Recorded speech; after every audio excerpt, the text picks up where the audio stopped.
लघुसिद्धाननत्वार्धादिच चतुर्धाराधनाफलम् क्रमेणां ध्रुवं वश्ये स्वस्वरूपोपलब्धे।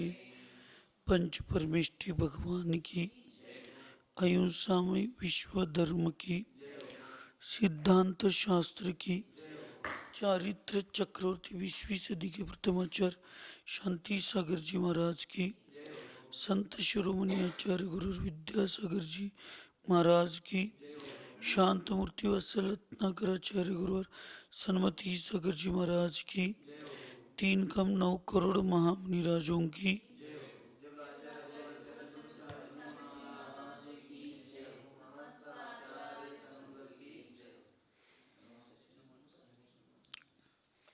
आचार्य भगवंत अमित गति महामुनिराज मरण कंडी का इस महान ग्रंथ में समाधि के भावना जागृत होने की बात, अपनी संघ की जिम्मेदारी एक नए शिष्य के ऊपर जो बालाचार के रूप में उन्होंने पहले ही स्वीकृत किया था, उनको जिम्मेदारी देकर संघ के सब साधुओं और नवीन आचार्य को सामने बिठाकर उनको उपदेश दे रहे, इस भूमिका में हम सब लोग आए हैं। निवृत्ति और प्रवृत्ति मार्ग में प्रवर्तन करने वाले इस चतुर्विध संघ को भविष्य के योग्य अयोग्य वस्तुओं के प्रति यथायोग्य प्रवृत्ति करते हुए रत्नत्रय मार्ग का आचरण कैसे करना चाहिए जिससे रत्नत्रय की वृद्धि होती है, ये मार्गदर्शन पूर्व आचार्य नवीन आचार्य को दे रहे। आज उसकी आगे की व्यवस्था देखते हैं। संक्षिप्ते हादितों बोधिम गच्छन्तीव महानदी विस्तरन्ति विधातव्या गुणशील प्रवर्तना।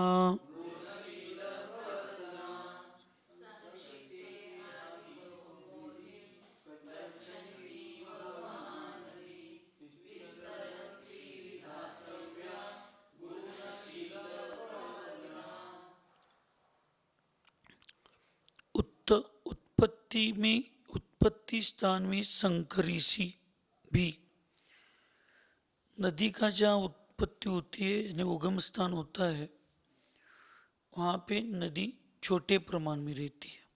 शंकर यानी छोटे प्रमाण, संकुचित वृत्ति से रहना। ऐसे होते हुए भी उत्तम महानदी जैसे विस्तार के साथ बढ़ती हुई समुद्र पर्यंत जाती है, वैसे ही है बालाचार्य। आपको भी प्रारंभ में अल्प प्रमाण से धारण किए गए गुणों, वृत्तों एवं शीलादि को उत्तरोत्तर वृद्धिंगत करते रहना चाहिए।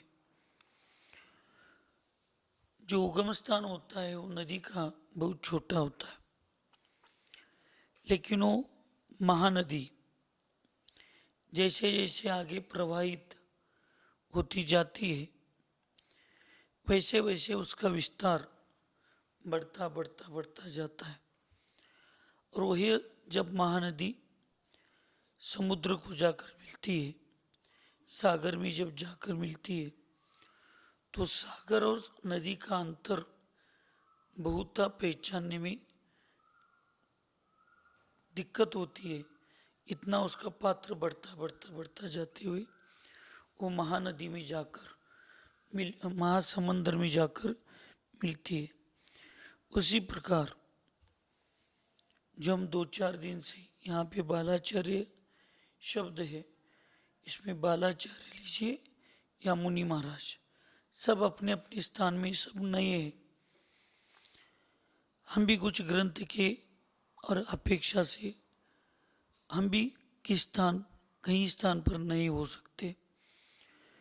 तो जो भी प्रारंभ में छोटा कार्य करने के लिए प्रारंभ करते, तब उसको इतना निरंतर और इतनी गंभीरता के साथ प्रमाद छोड़कर उत्साह के साथ करना चाहिए कि वह छोटा कार्य आगे जाते जाते बढ़ते बढ़ते बढ़ते बड़ा कार्य होना चाहिए। ऐसे ही आचार्य बता रहे कि अल्प गुणों को धारण करते हुए हमने जो व्रत और गुण शीलादि को स्वीकार किया है, उसको उत्तर उत्तर बढ़ते जाना चाहिए और इतना बढ़ना चाहिए कि उसकी वृद्धि निरंतर होनी चाहिए। ये नवीन आचार्य को पूर्व आचार्य क्या दे रहे? उपदेश दे रहे। उपदेश नवीन आचार्य को ही दिया जाता है ऐसा नहीं, ये तो बहुत कम प्रसंग जीवन में आते हैं। लेकिन नवदीक्षित जो मुनि महाराज होते हैं, उनको ये उपदेश बार बार बार देना पड़ता है। इसलिए देना पड़ता है कि उनके सामने जीवन बहुत बड़ा होता है। अभी जीवन का बहुत काल उनकी साधना, उनकी तपस्या और उनकी आचरण के लिए बहुत समय रहता है। और उसमें नवयुवक जब दीक्षा लेते हैं तो उनके लिए तो बहुत स्पर्धात्मक जीवन होता है। किसी बुजुर्ग श्रावक ने दीक्षा ले ली तो एक से उम्र के अपेक्षा से उनके पास समय कम होता है और पूर्व अनुभव उनके पास ज़्यादा होते हैं, तो उनको सिर्फ समाधि की ही एक लक्ष्य को लेकर सिखाया जाता है। लेकिन जब एक आध नवयुवक जब दीक्षा लेते हैं तो उनको साधना, व्रत और समाधि, तीन गुणों को उनके सामने बार बार बार रखना पड़ता है। इसलिए हमें स्वयं को ये लगना चाहिए कि दिनों दिन हमारे में उन्नति हो रही है, इसका अनुभव स्वयं को होना चाहिए। दीक्षा के बाद गुणों की वृद्धि से ज्यादा प्रायः अहम भाव और लोकेशना की उन्नति होती बढ़ती दिखती है। हालांकि इसकी मंदता होनी चाहिए और वृद्धि तो गुणों के व्रतों के प्रति होनी चाहिए। लेकिन अब दिखने में तो उल्टा आ रहा है। दीक्षा के बाद या किसी पद को ग्रहण करने के बाद व्यक्ति की जिम्मेदारियां बढ़ती है अपने स्वयं के विचारों की। लेकिन दीक्षा और कोई पद लेने के बाद हमें लगता है कि हमारी जिम्मेदारियां बढ़ गई है समाज की, और उस समाज में इतने उलझते हम लोग जाते हैं या जा रहे कि स्वयं के विचार को सुरक्षित नहीं रखते हुए फिर अहंकार की बढ़ोतरी होती जाती है और फिर उसमें एक आध कोई आयोजन बहुत बड़े रूप में हो गया तो फिर और उसमें अहंकार को और वृद्धि होती है और उस अहंकार के वृद्धि के साथ फिर हम लोगों को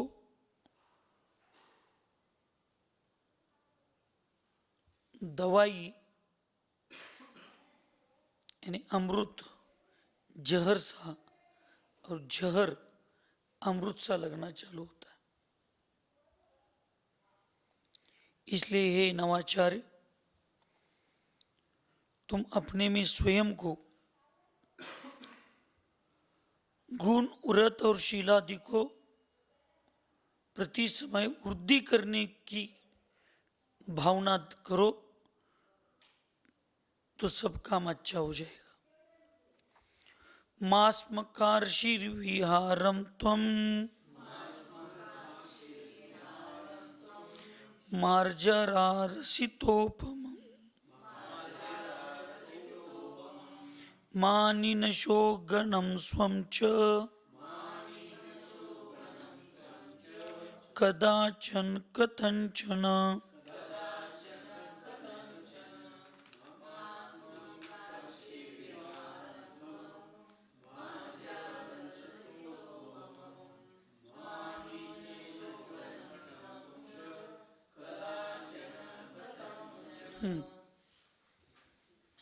मार्जारम, जो बिल्ली रहती है, बिल्ली, उसकी शुरू में आवाज बढ़ती है और बाद में आवाज कम होती जाती है। उस तरह तुम्हारी प्रवृत्ति नहीं होना चाहिए। ध्यान में आ रहे? ध्यान इधर होना चाहिए। आचरण, गुण, कशाओं की मंदता, शांति आदि को बिल्ली जैसी तुम्हारी अवस्था नहीं होनी चाहिए।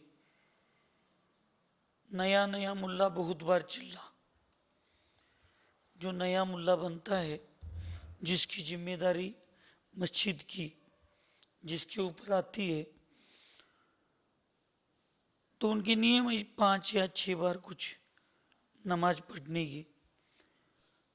तो इसको इतना धर्म प्रेम जागृत है, होता है या दिखाता है मालूम नहीं, लेकिन कहावत है वो दिन में 8-10 बार नमाज पढ़ने के लिए जाता है और बाद में फिर एक बार भी पढ़ने के लिए समय नहीं रहता। वैसे शुरू के तो दिनों में वो मैं बहुत बड़ा, मैं वैरागी हूँ, ज्ञानी हूँ, ध्यानी हूँ, स्वाध्यायी हूँ, वो करता तो है, लेकिन जैसे बाहर के भक्तों का आवागमन लगता है, जैसे वो हवा लगती है, तो फिर और टाइम तो दूर, ड्यूटी को भी हम भूल जाते। साधना और तपस्या तो दूर, कर्तव्यों को भी हम भूल जाते। तो आचार्य कहते हैं जैसे मार्जार की आवाज पहले तीव्र फिर क्रमशः मंद मंद हो जाती है, रत्नत्रय के आचरण में वैसा तुम कदापि और किसी प्रकार भी नहीं करना, न संग से कराना। ऐसे आचरण कर अपना और संग का नाश मत करना। स्वयं का भी नाश नहीं करना और संग का भी नाश करना। लेकिन हम लोगों को ये इतनी जीवन जीते हुए आदत पड़ गई है, इतनी आदत पड़ गई कि हमें वास्तविक अपनी, उसमें हम भी है, अपनी जीवन का अर्थ ही नहीं समझ पा रहे। और कुछ काम ऐसे होते हैं जिसमें अपने आप परावलंब का अनुभव होता है। उस परावलंब के अनुभव में फिर जब स्वाभिमान को धक्का लगता है तो फिर राग, द्वेष, यानी द्वेष, तिरस्कार उत्पन्न होने की संभावना होती है। ऐसे समय में भी हम सब लोगों को स्वयं को बहुत सुरक्षित रखने की भावना होनी चाहिए। इसलिए किसी से कुछ अपेक्षा रखना ही नहीं चाहिए और सब अपने अपने पुण्य का प्रभावभूत रहता है। पुण्य होता है तो सब कार्य होते हैं, पुण्य नहीं होता तो कुछ भी काम नहीं होता। पहले बिना बताए नमित सागर महाराज जी बिना बताए 2-2 4-4 लोग दिन में 2-2 3-3 बार रूम साफ कर दे रही।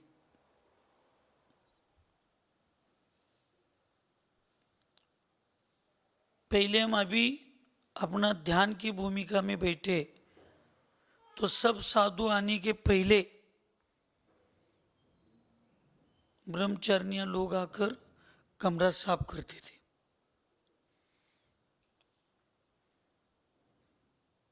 आज साधु आने के बाद व्रती लोग आते तो साफ करने का कोई विषय नहीं, और साधु जाने के पहले निकल जाते।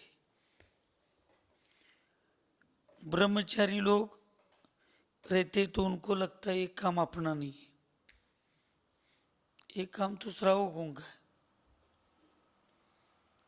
वो कमरे में सोते हैं, उठते, अपनी अपनी चटाई लेते, निकल जाते। श्रावकों को लगता है वो आए थे, उन्होंने शायद साफ किया होगा। पहले आने वाले कहते महाराज जी बैठे, अपन बाद में आने वाले साफ करते जाएंगे। 2-2 4-4 दिन कमरे साफ नहीं होते, और साधु कह ही नहीं सकता ये चीजों को। इन चीजों को साधु कह नहीं सकते। ऐसी परिस्थिति में भी परिणामों को स्थिर रखना चाहिए। और फिर ऐसी जगह पर आवागम करने से या बैठने से, उठने से कुछ थोड़ा बहुत दोष लगता है, उसको स्वयं को प्रायश्चित्त लेकर शुद्ध करने की भूमिका होनी चाहिए। लेकिन अपन किसी के ऊपर ऑर्डर नहीं छोड़ सकते, और किसी को हम ये दोषयुक्त काम करने के लिए कह नहीं भी सकते।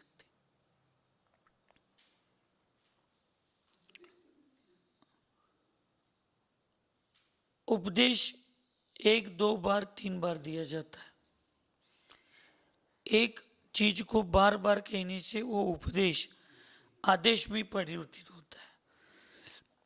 आदेश भी जब 2-3 बार दिए जाते तो वो आदेश भी जबरदस्ती में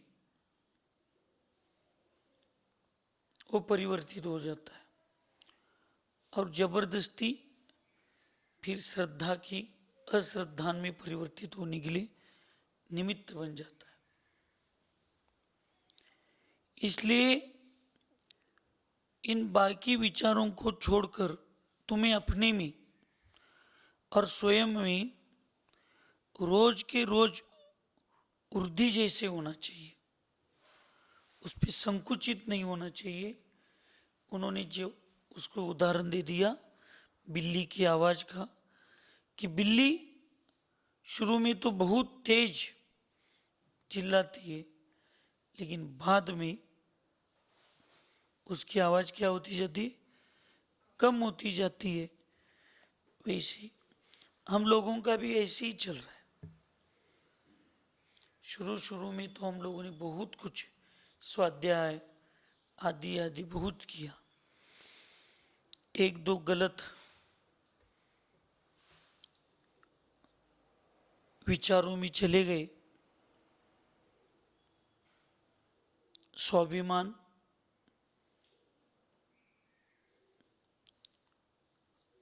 परावलंब में परिवर्तित होता चला गया, और फिर जिम्मेदारियों को हम स्वयं ही कहते हमारी जिम्मेदारी, हमारी जिम्मेदारी, और कर्तव्य कर्तृत्व में बदल गया, और जाता ही हो। सब साधु ध्यान में रखिए, जिसको हम कर्तव्य कर्तव्य कहते जा रहे हैं, वो कर्तव्य का रूपांतर कर्तृत्व में बदल जाता है, और जब वो कर्तृत्व में रूपांतर होता है तो फिर हम स्वयं के विचारों को वहाँ पे बाजू में रखते हुए अहंकार बुद्धि एक तो बढ़ती जाती है, और उस अहंकार बुद्धि में स्वयं को जो वास्तविक करना चाहिए वो कार्य तो भूल जाते, और जिस कार्य को जाते जाते करना चाहिए टेम्पररी वो परमानेंट बन जाता है, और जो कार्य परमानेंट होता है वो कार्य जाते जाते टेम्पररी बनते जाता है। फिर पर कल्याण परमानेंट होता है और स्व कल्याण टेम्पररी हो जाता है। ऐसे आपके लिए समझाना मेरा इतना बड़ा मेरे पास ज्ञान नहीं है। नए आचार्य को पुराने आचार्य समझा रहे कि ऐसे परिस्थितियाँ आती है तो तुम भैया संभल के काम करो, नहीं तो आगे आगे शाश्वत काम नाशवंत की तरफ जाता है और नाशवंत कार्य शाश्वत सा लगता है, ये तुम्हारे लिए योग्य नहीं है। फिर कोई प्रश्न करता है कि किस प्रकार के आचरण से स्वपर का नाश होता है, तो उत्तर में बताया आत्मा और शरीर का अनादिकालीन संबंध है और प्रत्येक पर्याय में इस शरीर का पोषण ही किया गया है। आत्मा और शरीर का संबंध अनादिकाल से,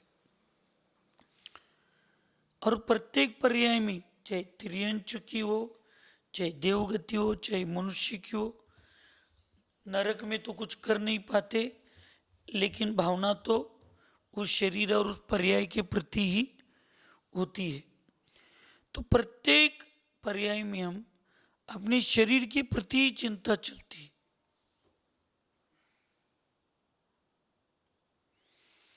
कर्म सिद्धांत को कोई नहीं समझ रहा।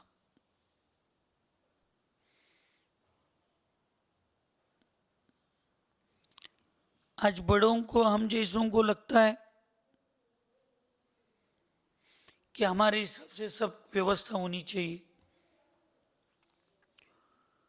छोटों को लगता है सब बड़ों के पास रहते हमारी तरफ कोई ध्यान ही नहीं देता।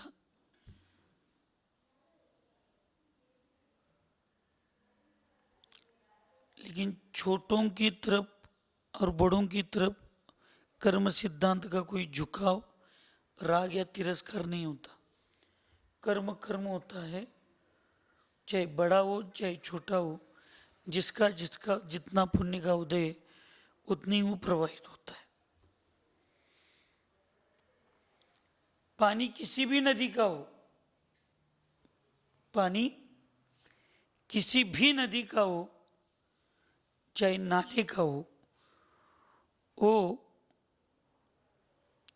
उतार की तरफ ही बहता है, नीचे की तरफ ही बहता है। गंगा का, नदी का पवित्र पानी इसलिए ऊपर की ओर नहीं बहता है। वैसे चाहे मैं हूं चाहे कोई भी हो, पुण्य हो चाहे पाप हो, वो उतार की तरफ ही बहता है। जिसके पास पुण्य का संचय है, पूर्व में किए हुए अच्छे कार्य से, चाहे वो बड़ा हो चाहे छोटा हो, तो भीड़ या उसके शब्दों का प्रभाव या उसकी व्यवस्था वो होती ही जाती है। और पूर्व के अशुभ कर्मों का अगर संचय और उसका उदय है तो बड़ों को भी कोई नहीं पूछता, छोटों की बहुत बड़ी प्रसिद्धि होती है। और पुण्य का अगर प्रभाव है तो किसी को कुछ नहीं करना पड़ता, सब अपने आप व्यवस्था हो जाती है। अभी शिरदवाड़ में पंचकल्याणक गंधर्वलय विधान था, तो पहले दिन चर्चा स्वाध्याय में आ गई। तो चर्चा करते करते ऐसे लगा कि चूल्हे पर या कोयले की सिगड़ी पर किए हुए आहार जो होता है वो सही आहार है या शुद्ध चर्या है, शुद्ध आहार होता है। तो मैंने किसी को नहीं बताया। मैंने मन में संकल्प कर लिया कि जब तक गंधर्वलय पूजा 2-4 दिन अभी बाकी है तो ऐसी सिगड़ी पर का आहार करेंगे, या चूल्हे पर का ही आहार करेंगे। और वहाँ तो ऐसे दो ही साधक थे, परम पूज्य आचार्य श्री धर्मसेन महाराज जी और गनी निहारी का मुक्ति लक्ष्मी माता। दो ही पहले से चूल्हे पर आहार लेते थे, तो उसके पहले दो ही चौके लगते थे। और मैंने किया हुआ संकल्प किसी को नहीं बताया। और दूसरे दिन वहां पे चले गए हम शुद्धि करके मंदिर में, तो वहां अपने आप चूल्हे की 3 चौके दिखे थे, लिखे हुए थे।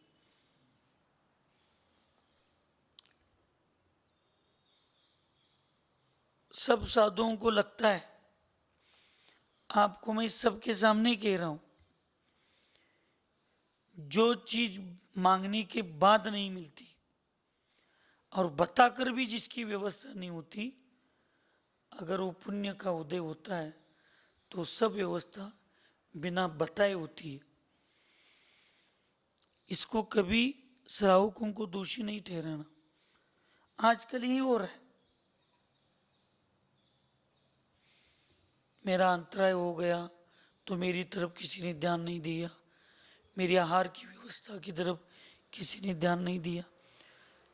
बड़ों का कर्तव्य है ही छोटों की तरफ ध्यान देना, उनकी थोड़ी व्यवस्था में सहयोग कर, यानी मार्गदर्शन करना।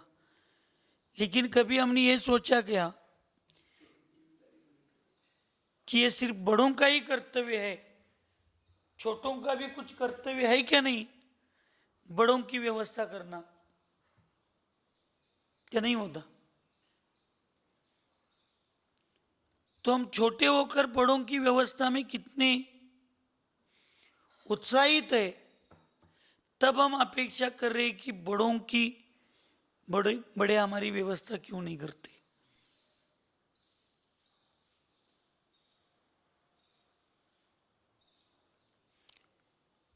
और हमें ऐसे लगता क्यों है कि बड़े व्यवस्था ही नहीं करते। कोई बड़े लोग ऐसे रहते कि कर्तव्य की भूमिका गुपित में करते, और मान लीजिए उन्होंने गुपित में हमारी सब व्यवस्था बताई है और फिर भी हमारा काम नहीं हो रहा, तो उसकी जिम्मेदारी बड़ों की है क्या हमारे कर्मों के उदय को समझकर हम उसको शांति से सहन करना चाहिए। साधक का कर्तव्य क्या है? अष्टामी श्रुत संवर जी के आंखों को थोड़े परेशानी होने लगी, तो उन्होंने मुझसे निवेदन किया कि ऐसे हो रहा है। किया था कि नहीं निवेदन? हमने आष्टा के श्रावकों को 3 बार बताया, महाराज जी की आंखों को थोड़ा परेशानी चल रही है, डॉक्टर को लाकर दिखाओ। अब वो पंच कल्याणक के व्यस्तता में, उनके आलस से या कुछ मालूम नहीं, वो 3 दिन तक हम रोज बताते थे, रोज कहते थे महाराज जी आज भूल गया, आज करता हूं, कल भूल गया, आज करता हूं। अब देखिए, बड़ों की तो जिम्मेदारी बड़ों ने 3 बार कर दी, उसके बाद भी काम नहीं हुआ, अब उसको बड़े क्या कर सकते हैं? तो ऐसे समय हमारे कर्मों के उदय को समझकर साधु और आचार्य को शांत चिंतन करके उस पाप कर्म की निर्जरा को करके पुण्य के प्रभाव को बढ़ाने के लिए साधना करनी पड़ती है, या समता भाव धारण करके उसका चिंतन करना पड़ता है। फिर ऐसा नहीं होता। जैसे यहाँ पे आत्मा और शरीर का अनादिकालीन संबंध कहा है, वैसे आत्मा का और राग द्वेष का भी अनादिकालीन संबंध है, और उस राग द्वेष के कारण अनादि संबंधे च, ये जो तत्वार सूत्र में सूत्र आता है, वो किसके प्रति आता है? सरल सागर महाराज जी। तेजस और कार्बन शरीर के संबंध, किसका संबंध है तेजस और कार्बन के साथ? आत्मा का उस तेजस और कार्बन शरीर के प्रति। तेजस शरीर और कार्बन शरीर क्या कहता है?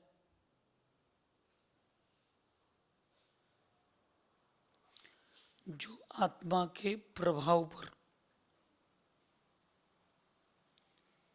कार्बन शरीर के निमित्त से आत्मा का प्रभाव कम ज्यादा जिसके निमित्त से होता है वो एक तेजस शरीर होता है एक अपेक्षा से, और एक अपेक्षा से दूसरी की अपेक्षा क्या है नमित सागर महाराज जी? और तेजस का क्या है व्याख्या? किसकी गांधी?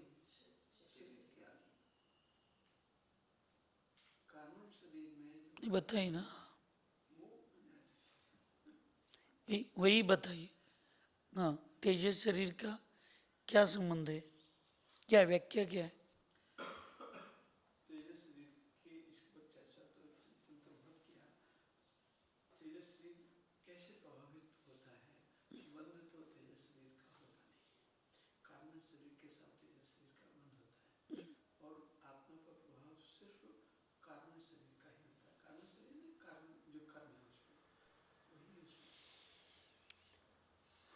विग्रह गति में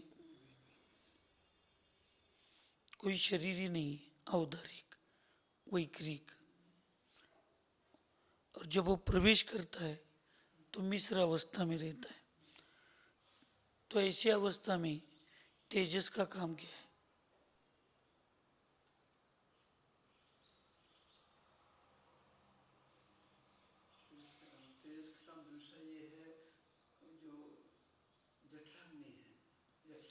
शरीर ही नहीं है।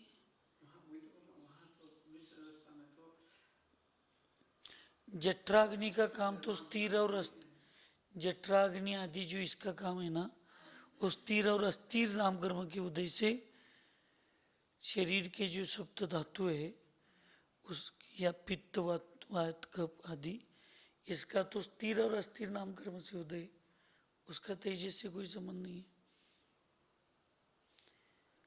इसलिए जो व्यवहार निश्चय मुख्य और गौण ये दोनों जो धर्म की व्याख्याएं या वस्तु की व्यवस्था है उसको समझना चाहिए।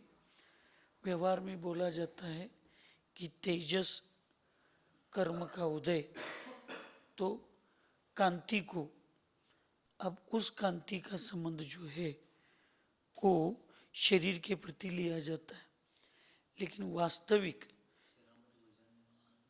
तेजस कांति और वास्तविक तेजस, वास्तविक का मतलब होता है निश्चय, वास्तविक का अर्थ क्या होता है? निश्चय। वास्तविक तेजस शरीर का वो जो काम है वो कार्बन शरीर के निमित्त से आत्मा के प्रभाव को निमित्त करता है, क्योंकि पुण्य कर्म और पाप कर्म एक कार्बन शरीर का पिंड है और उसके साथ तेजस का अनादि संबंध है। ये दो ही कर्म एक साथ रहते, शरीर, दोनों शरीर, बाकी अन्य शरीर तो छूट जाते, लेकिन ये शरीर तो ये प्रभाव करता है कार्बन शरीर को लेकर, उसको निमित्त लेकर आत्मा का, और फिर उसका प्रभाव आपके दुर्भग सुभग आधेय अनाधेय नाम कर्म की जो भेद है उनको लेकर काम करता है। शरीर की क्रांति को लीजिए। अब मुझे बताइए, मेरे तेजस शरीर नाम कर्म का उदय ठीक ठाक नहीं है तो मैं दिन में 10 बार भी शरीर को धो लूंगा,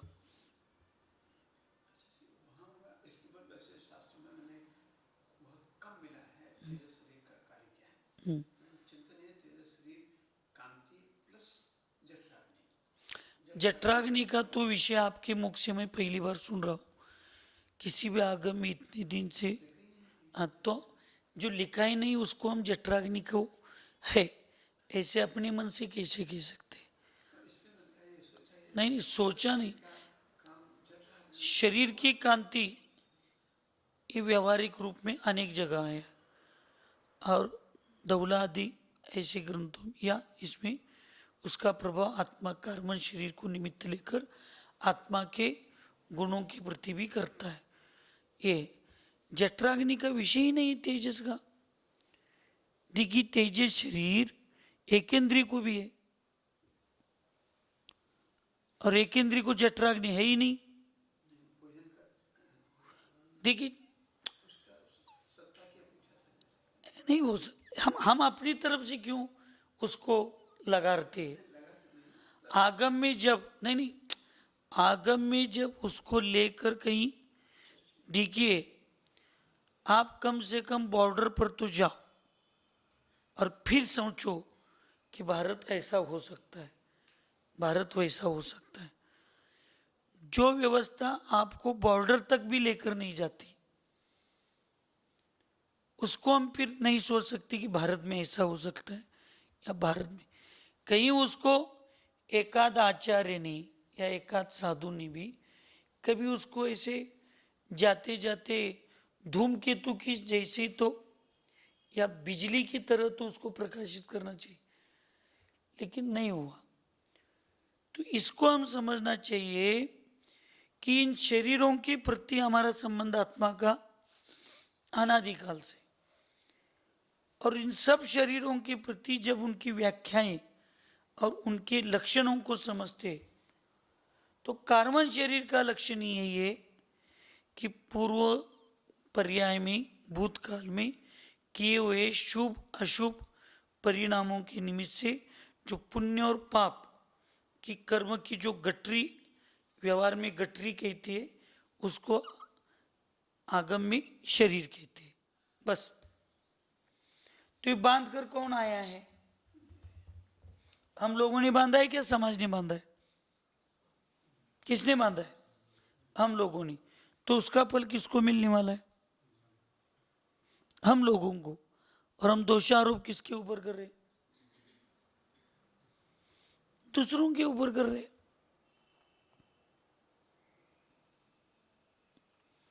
आज तो आपका बहुत पुण्य है,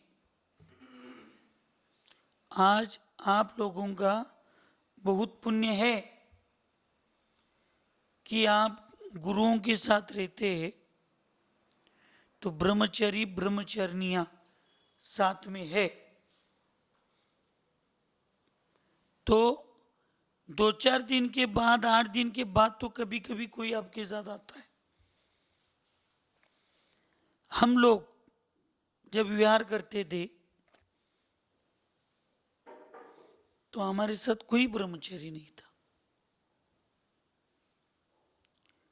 वीर सागर महाराज जी 2010 में आए, मई में रहते थे, निकल जाते थे। चातुर्मास एक रहे, हमारे साथ रहे, लेकिन उस समय पूज्य शीतल सागर महाराज जी का चातुर्मास उनके गांव में था, तो कुछ बड़े प्रोग्राम उधर चलते थे, तब उधर 2-4 दिन चले जाते थे। चातुर्मास हो गया, कुंतलगिरी का विहार हो गया, कुंतलगिरी से आ गए, फरवरी में दीक्षा हो गई। दीदियां कोई साथ में नहीं थी, वो घर में थी, कोई दूसरा ब्रह्मचारी नहीं देता था। तो अब हम समाज से और किसकी अपेक्षा रखें? और घर से ही हमारी आदत थी मांग कर नहीं खाने की, कभी घर में मांगा नहीं तो साधु बन के समाज में कभी बताते ही नहीं थी। आज तो सूचना देते आप लोगों के निमित्त से कि कल मुझे वड़ीउड़े में आहार के लिए, कल सुबह संघ वड़ीउड़े में आ रहा है, कल सुबह वसगड़े में आने वाला है, ऐसे आज बताते तो सूचना तो देते, पहले सूचना ही नहीं देते थे। क्या सरल सागर जी देते थे। 5 बजे कागवाड़ में प्रवचन हुआ और 6:45 हम औरवाड़ में आ गए। लोगों को लगा, आधे लोगों को महाराज जी मुनि निवास की तरफ गए, चौराहे पर प्रवचन था, उधर से उधर ही विहार हो गया ना। उस समय की कोई साथ वालों को मालूम। एक एक बार मेरे साथ के महाराज जी को मझगांव का प्रसंग है, चातुर्मास हो गया, ये सुख सागर जी के साथ आहार के लिए जाते थे, ब्रह्मचारी थे। मेरे साथ तो कोई ब्रह्मचारी नहीं रहता था। पूछिए उनको, उन्होंने 4-5 साल हमारे साथ रहे। 4-5 साल में 10-12 बार आहार दिए होंगे, ज्यादा से ज्यादा। मेरे साथ वालों के साथ ही मैं बेचता था। चातुर्मास हो गया, निष्ठापना हो गई, दूसरे दिन आहार था, निष्ठा उपवास हो गया, आहार हो गया, दोपहर में पीछे परिवर्तन हो गई। उसके दूसरे दिन आहार के लिए निकल गया। ये आहार करके सुख सागर महाराज जी मंदिर में जाकर बैठ गए और मैं वहां से विहार कर दिया, चौकी में सी। साथ वाले श्रावकों को लगा शुद्धि के लिए जंगल के लिए जा रहे महाराज जी, जंगल के लिए जा रहे। जंगल की जगह पास हो गई। सब लोग कह रहे, अच्छा महाराज जी कहाँ जा रहे? महाराज जी किधर भी आ? कहाँ? इधर इधर आज कुछ नहीं, कुछ हाँ हाँ हाँ बालाचार्य था दम, हाँ हाँ हाँ कहते कहते जब मेन हाईवे पर लगा तब उनको लगा महाराज जी का विहार हो गया। फिर इनको सूचना मिल गई और फिर जहाँ हम सामाई के लिए बैठे थे वहाँ पे 1 घंटे के बाद ही आ गए सुख सागर जोरी। पहले तो हम ऐसे करते थे, हम क्या ये नहीं बता रहे, कर्म सिद्धांत के ऊपर विश्वास रख के काम करना चाहिए। आज तो बहुत सी व्यवस्था आप लोगों को ऐसे ही मिल रही है। पहले तो 3-3 महीने हमने विहार किया तो एक चौकी साथ में न की, चौका में चौकी लगती थी उतनी चौकी थी, बाकी सोने के लिए कभी एक पाटा नहीं, प्लाईवुड नहीं ले लेते। ठंड में भी ऐसे ही चटाई पर नीचे बिछाकर सोते थे। उन्होंने भी वैसे विहार किया अभी नेमौर का। हम लोगों को इतनी आदत लग गई ना दूसरों को देखकर, हमारे साथ भी ताकत होनी चाहिए, हमें भी ऐसी व्यवस्था होनी। क्या है शय्यासन, ये शिला पर सोने के लिए साधु ने कहा, कम से कम शिला के ऊपर चटाई बिछाकर सोने में हमें शर्म तो आने की क्या जरूरत है। इसलिए शरीर का ही पोषण होते जा रहा है। इस व्यवस्था के प्रति वो सोने, विहार के, खाने, हर समय शरीर का संबंध आता है। तो हर समय हमारा ध्यान शरीर की तरफ जा रहा है, शरीर की तरफ जा रहा है। इसलिए 2-2, 4-4 बार शरीर को धोना, शरीर के प्रति ऐसे वैसे कुछ नहीं होना चाहिए। पुण्य के ऊपर सब छोड़ दो, सब अपने आप हो जाता है। इसे किंचित भी कष्ट न हो, इस पर पूर्ण सतर्कता बरती गई है। आपके भी शास्त्र में यही लिखा है ना?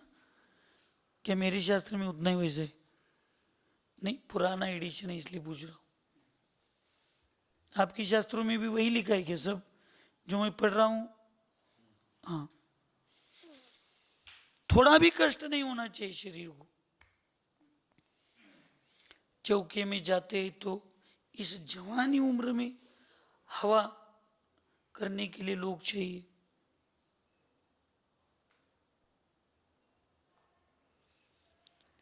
उपवास कर रहे साधु, अंतराय है, बुजुर्ग है, तो अपनी तरफ से नहीं बताएंगे तो कोई कर रहा है तो भी ठीक है भैया, पुण्य के उद्देश्य से। लेकिन हम जवान हैं, रोज आहार के लिए उठ रहे, कोई हमारे लिए कोई दिक्कत नहीं है। भगवान ने इतना अच्छा निरोगी, भगवान की कृपा से, गुरुओं के आशीर्वाद से निरोगी शरीर मिला है। कम से कम एक 10-20 मिनट तो सहन करो, और सहन नहीं हो रहा है तो फिर व्यवस्था की अपेक्षा देखो। पहले ही हम अपनी व्यवस्था करके रखेंगे तो इस शरीर के प्रति इतना लगाव बढ़ता जा रहा है, इतना लगाव बढ़ता जा रहा है कि हम शरीर को किंचित भी कष्ट देना नहीं चाह रहे। और आचार्य कह रहे, शरीर को कष्ट देने जैसे आसन, शरीर को कष्ट देने जैसे शय्यासन, शरीर को कष्ट देने के लिए विहार। अन्य अपने संप्रदाय में ये लब्बर के कपड़े, कपड़े के जूते, सॉक्स पहनकर विहार होता है अपने जैन धर्म के अन्य संप्रदाय, पर दिगंबर संप्रदाय में क्यों नहीं होता? उनको तो परिचय सत्कार सा लगना चाहिए। दिगंबर मुनियों को परिचय क्या लगना चाहिए? सम्मान जैसा लगना चाहिए।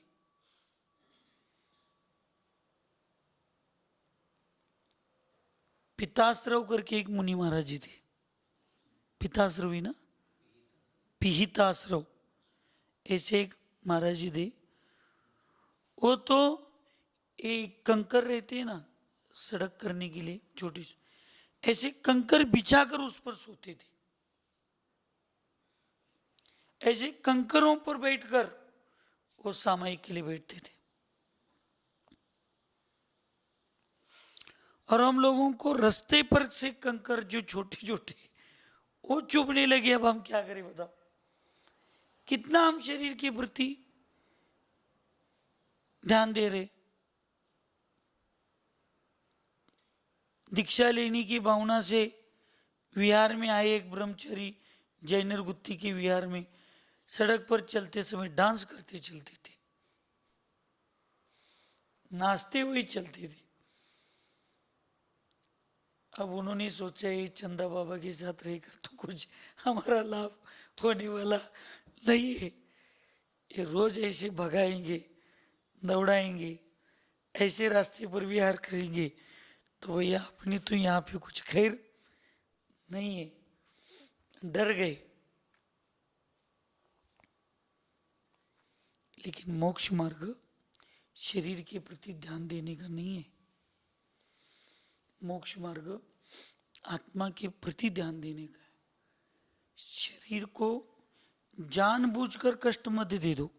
इतनी साधना करने की पंचम काल में आवश्यकता नहीं है कि जानबूझकर शरीर कर कष्ट देकर साधना करो, लेकिन नेचुरली और कर्म के उदय में या परिस्थितिवश जो कुछ थोड़ी बहुत कठिनाई आ रही है उसको तो आनंद के साथ सहन करो। लेकिन यह बताए किंचित भी कष्ट न हो, इसकी पूर्ण सतर्कता बरती जाती है। विहार के पहले ही व्यवस्थापक संघपति 8-8, 10-10, 15-15 दिन की आगे की व्यवस्था करके आते। कैसे स्थान होना चाहिए, क्या होना चाहिए,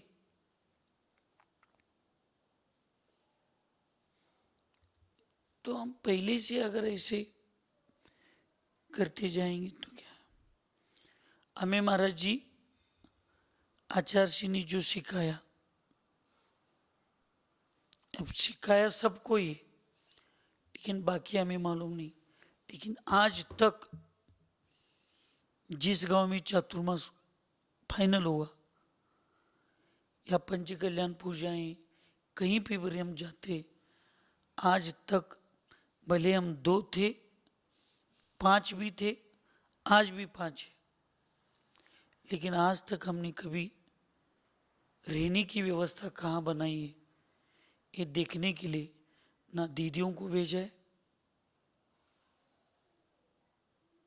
क्या अध्यक्ष जी, क्या आप लिखे बॉलीवुड में कोई आए थे देखने के लिए? उस समय तो 2 माता जी और हम साधु 2 थे क्या? 2 साधु 2 माता जी थे।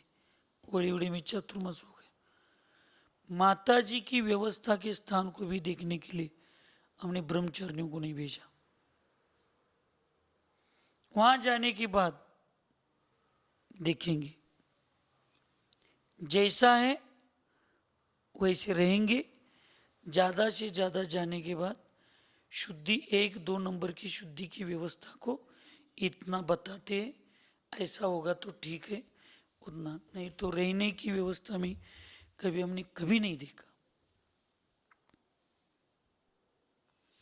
अगर हम ही मिनिस्टर जैसे पहले सर्वे करने के लिए लोग जाएंगे आएंगे तो फिर क्या रह गए?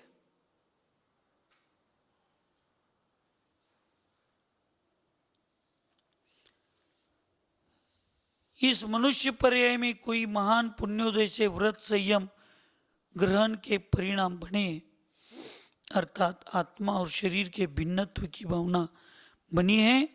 इस भावना को यथावत बनाए रखना आवश्यक है। आत्मा अलग है और शरीर अलग है। इसकी भिन्नत्व को, इसके ऊपर श्रद्धा रखने कोई सम्यक दर्शन का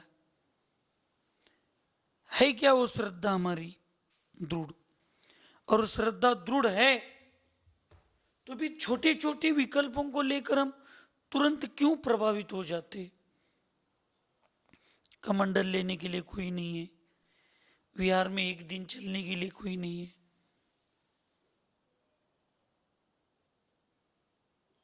चौके में कोई साथ में नहीं आया, चौके वालों ने कोई अच्छा हार नहीं दिया, आज ये नहीं मिलाया, आज वो नहीं मिलाया, तुरंत विकल्प होना चालू होते। और चेहरे पर नहीं महाराज जी, हमें कोई विकल्प नहीं होता, आपका चेहरा ही बता रहे आज का हार आपने कितने अच्छे से स्वीकार कर रहे हो। आपका चेहरा ही बताता है आज नमक नहीं है तो भी आपका मन कितना सुरक्षित है। आपका चेहरा ही बता रहा है आपकी मनपसंद चीज नहीं मिली तो आपका चेहरा कितना प्रसन्न है या दुखी है। मुंह से कोई बताने की जरूरत नहीं होती। इसलिए अपनी भावना को, अपने विचारों को, संयम को बनाए रखना बहुत आवश्यक है। नवीन दीक्षा ग्रहण के हर्ष उत्साह में बिल्ली के प्रारंभिक स्वर सदृश यदि दुर्धर तपों का अनुष्ठान स्वयं कर लिया या शिष्यों से करा लिया तो कष्ट सहिष्णु संस्कार के अभाव में या तो शरीर में कोई रोग उत्पन्न हो जाएगा या शारीरिक दौर्बल्य सहन न होने से व्रत उत्साह मंद पड़ जाएगा, श्रद्धा शिथिल हो जाएगी। उसके फलस्वरूप वह उग्र तप और चारित्र भी मंद मंद होता जाएगा जो स्वयं के और संग के नाश का कारण होगा। मैं इसलिए इन बड़ों संघों के प्रति स्वाध्याय में 2-4 बार बता चुका हूं, चाहे आचार्य चाहे जो बड़े बड़े संघ, तुरंत दीक्षा के बाद साधु हम नमक नहीं खाएंगे, हम मीठा का त्याग कर रहे, हम इसका त्याग कर रहे, उसका त्याग करें। भैया कम से कम 2-3 साल अपने शरीर को इतना अच्छे से इस क्रिया में ढालो,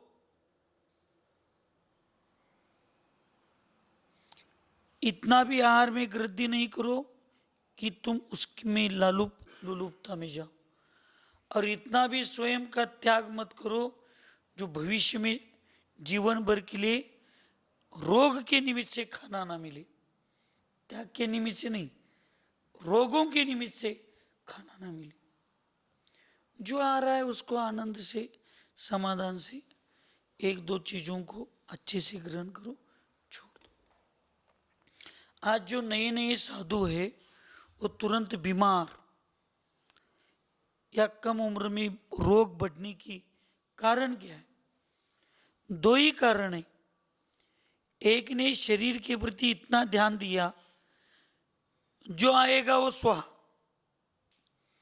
उसमें कोई कंट्रोल ही नहीं रखा, जो आएगा उसको ग्रहण करो। और कुछ साधु ऐसे साधना के नाम पर शुरू में इतनी कठिन साधना कर दी कि उनके शरीर को संस्कार नहीं दी, तो रोगों का घर बन गया। इसलिए ज्यादा शरीर की तरफ ध्यान देना ये भी तप के अनुत्साह के लिए और रोगों के लिए निमित्त बन सकता है, और ज्यादा उसकी तरफ दुर्लक्ष्य करना ये भी रोगों के लिए निमित्त बन सकता है, अनुत्साह के लिए निमित्त बन सकता है। इसलिए मैं पहले 2-3 साल तो जितने मेरे पास दीक्षित है या मेरे पास कोई आता है, तो कभी मैं नॉर्मली, कभी खाने पीने के प्रति कभी हमने जबरदस्ती से त्याग नहीं करवाया, नियम नहीं दिलाते, मांग रहे तो भी नहीं देते।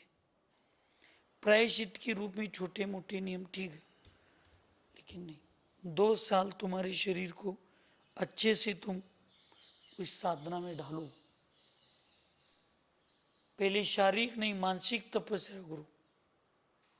शरीर को अच्छा रखने से या शरीर को तपाने से अच्छा मन को और आत्मा को इन बाह्य विचारों से दूर रखते हुए तपाओ, फिर देखेंगे क्या करना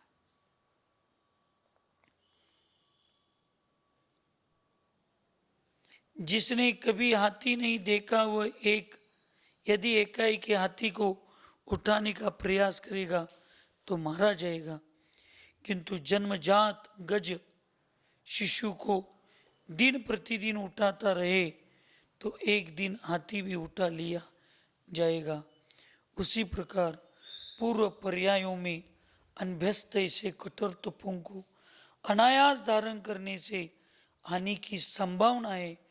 दीक्षा के बाद ही उनका प्रारंभ मंद मंद गति से करे।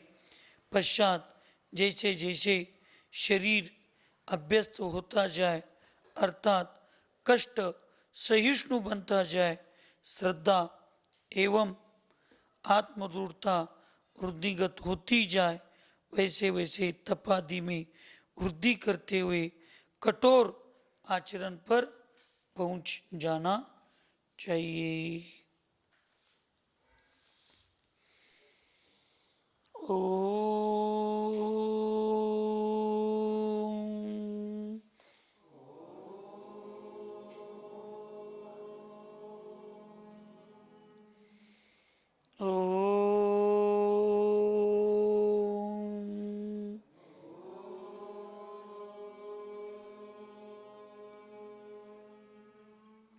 शांति ही शांति ही शांति ही।